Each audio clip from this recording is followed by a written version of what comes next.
Tuhan suka orang yang bisa dipercaya. Tulis itu, masukkan mentah-mentah, terima di hati. Ini gak mungkin salah. Tuhan itu memang suka sama orang yang bisa diandalkan. Tanya pada dirimu sendiri, kalau orang aja gak bisa percaya sama kita, apalagi Tuhan.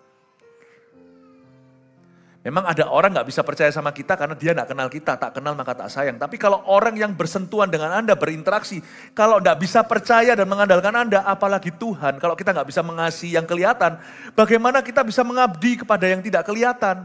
Coba uji dirimu, kalau papa mama Anda aja gak bisa percaya sama Anda, how could God believe in you? Oh no, believe in you bisa. How could God trust you?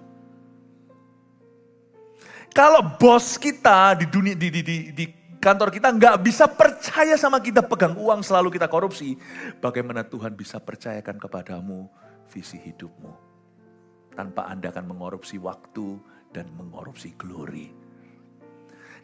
Untuk bisa tahu Tuhan kepercayaannya sebesar apa atas hidup kita, jangan percayakan ke netizen karena netizen nggak kenal kita.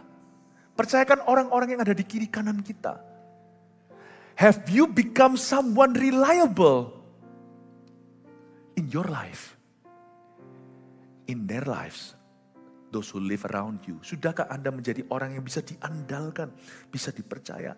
Kalau istrinya aja gak bisa percaya. Kalau istri Anda gak bisa percaya sama Anda, bagaimana Tuhan bisa percaya kepada Anda? Tuhan tuh suka orang yang bisa dipercaya. Tuhan gak terkagum-kagum dengan orang yang bakat dan fasih bicara. Mungkin Anda bisa ini, bisa itu, gak tentu orang jenius itu nanti akan dipakai oleh Allah.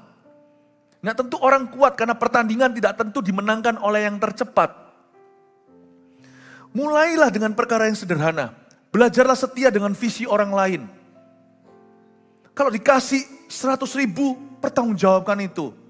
Kalau dikasih bayaran lalu berlebihan, pastikan ada kontak orang yang barusan transfer itu, kelebihan Ci, ini mau diapakan, aku transfer kembali. Oh enggak, itu untuk Anda, tanya dulu for what. Bisakah Anda dipercaya dengan mamon orang lain, baru Anda akan dipercayai dengan keuangan sebenarnya. Can your wife, your spouse, bisakah suami Anda mempercayai Anda? Bisa enggak? Kalau orang sekeliling Anda yang bersentuhan itu merem bisa percaya sama Anda, kelihatannya Tuhan melek pun percaya sama Anda. Tuhan suka orang yang bisa diandalkan. Tuhan suka orang yang bisa dipercayai. Ada orang berkata seperti ini, misalnya anak muda, aku mau dipakai Tuhan secara besar. Lalu dia kasih satu tugas sederhana, dia tidak lakukan. Perlu diingatkan 3 kali, itu pun tidak tentu dilakukan sungguhan. How can God use you besar, campur-campur bahasanya. Gimana Tuhan bisa memakaimu besar? Tugas dari yang kelihatan ada, tidak kau jalankan. Orang yang kelihatan yang bisa memfollow up, sudah belum aja tidak pernah dapat hasilnya. Bagaimana Tuhan yang tidak kelihatan? Sebab dia tidak akan follow up dirimu seperti manusia memfollow upmu. Karena Tuhan bekerja dan berbicara lewat kesadaran. Kalau kita disadarkan secara verbal aja, secara nyata, kita bisa telinga jasmani, kita bisa dengar, kita diingatkan aja, kita tidak mau melakukan.